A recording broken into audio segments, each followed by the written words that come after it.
Bem-vindos à cabana do terror, a morada dos seus piores pesadelos.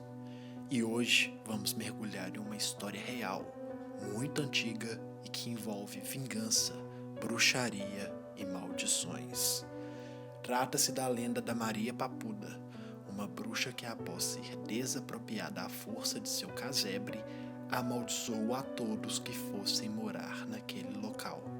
Mas antes de começar o vídeo, peço a todos que deixem o like para ajudar no reconhecimento e também na divulgação do canal. E caso desejem receber ou acompanhar mais vídeos como esse, não deixem de se inscrever e ativar o sininho. Nada mais adequado para o primeiro vídeo do canal Cabana do Terror do que uma lenda que envolve justamente uma cabana. Mas antes de entrar na história da Maria Papuda em si, é muito importante entender o contexto dos acontecimentos que a cercavam naquela época. O Curral del Rei, também conhecido como Arraial del Rei, foi o nome dado à comunidade que se instalou durante o período colonial, onde hoje é localizado o município de Belo Horizonte, Minas Gerais. Na época, a capital do estado era o município de Ouro Preto. Entretanto, Ouro Preto não apresentava alternativas viáveis ao desenvolvimento físico urbano, o que gerou a necessidade da transferência da capital para outra localidade. Ao todo, 5 localidades foram escolhidas para a realização de estudos visando a construção da nova capital. São eles: Juiz de Fora, Barbacena, Paraúna, Várzea do Marçal e o Curral del Rei. Em dezembro de 1893, o Curral del Rei foi escolhido como a futura sede da nova capital de Minas Gerais, e um grande processo de modernização foi iniciado no local. Com a proclamação da República, em 1889, o então governador mineiro João Pinheiro da Silva deu o aval para a mudança do nome da cidade para Belo Horizonte, pois acreditava que o antigo nome era um atestado ao atraso e que isso não poderia ser aceito na nova república que acabara de se formar. Um dos marcos da modernização da região foi a construção do complexo paisagístico e arquitetônico da Praça da Liberdade. A escolha dessa área para sediar o governo do estado de Minas Gerais e suas secretarias foi baseada em algumas características geográficas, por se tratar de um dos pontos de maior altitude do Curral del Rei. E foi justamente durante a construção do complexo da Praça da Liberdade que a história da capital mineira cruza com a de Maria Papuda. Entre as construções que constituíam o complexo da Praça da Liberdade estava do Palácio da Liberdade, que serviria como a casa do governador de Minas Gerais. Entretanto, no espaço escolhido para erguer essa edificação, havia um humilde casebre, onde morava uma velha, que era considerada feiticeira pelos moradores do antigo Curral del Rei. Ela era conhecida na região como Maria Papuda ou Dona Papuda, apelido que ela odiava por fazer referência ao volume avantajado de seu papo, provavelmente em decorrência de um quadro de bócio, doença muito comum na época. Quando solicitada a entregar o terreno para a construção do palácio, a velha recusou e afirmou que só sairia de lá à força. E assim foi feito. Após as autoridades despejá-la à força do terreno e demolir sua simples cabana, a velha ainda foi registrada nos documentos com o apelido que ela abominava, Maria Papuda.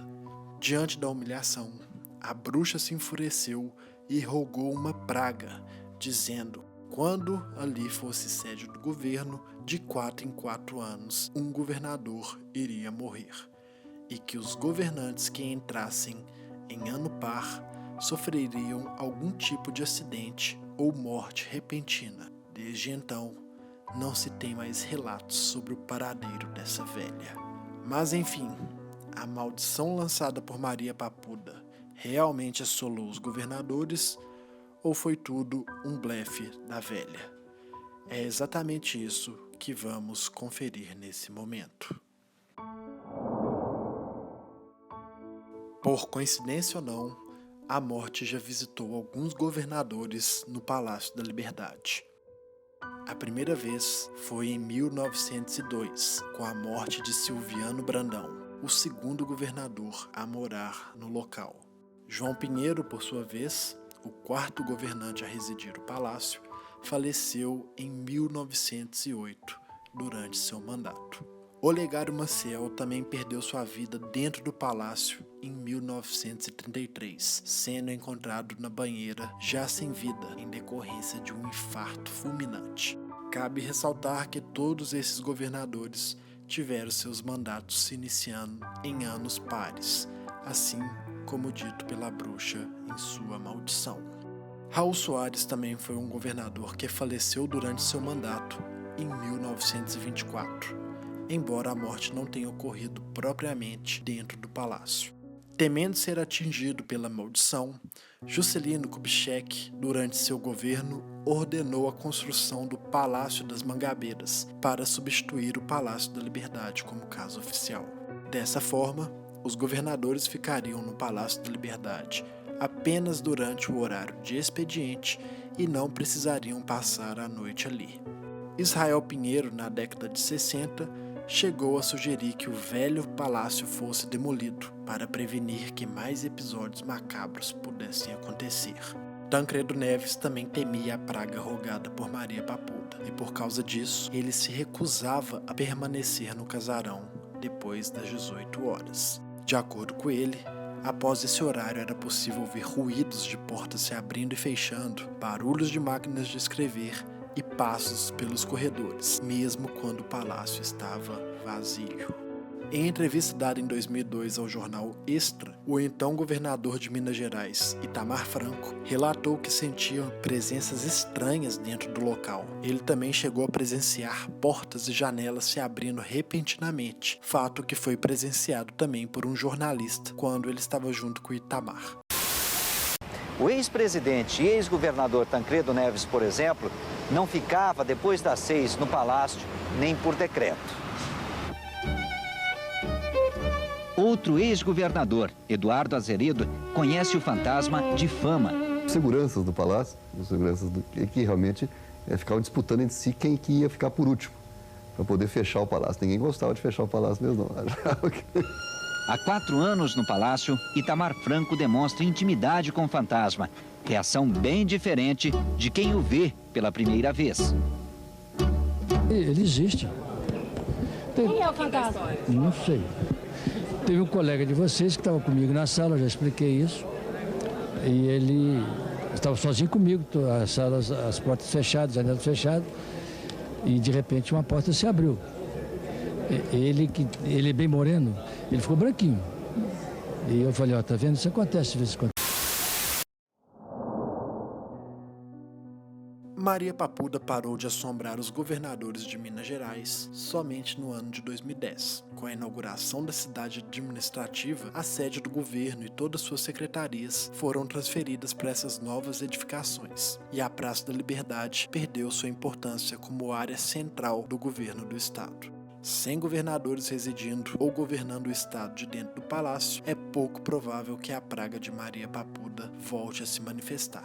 Por outro lado, a Praça da Liberdade atualmente é um dos principais pontos turísticos da capital mineira. Cercada por vários museus e até mesmo um planetário, a praça possui um ambiente muito agradável e apresenta cenários para ótimas fotos. Para os mais corajosos, é possível até mesmo adentrar o Palácio da Liberdade, de acordo com a disponibilidade do mesmo. Essa é a chance perfeita para tentar ter algum contato direto com o fantasma de Maria Papuda. Alguns registros indicam que a cabana de Maria Papuda não ficava onde hoje é o Palácio da Liberdade, mas sim onde fica o prédio do antigo Hotel Otton.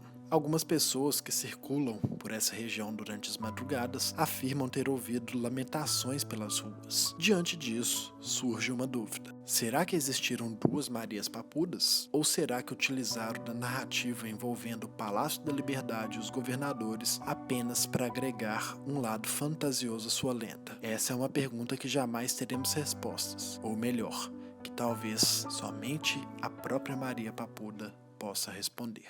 Com isso, chegamos ao final de mais um vídeo. Não se esqueçam de deixar suas opiniões, dúvidas e sugestões de temas nos comentários. Com certeza, nos reuniremos novamente no próximo vídeo, pois vocês podem até adentrar a cabana do terror, mas jamais conseguirão sair.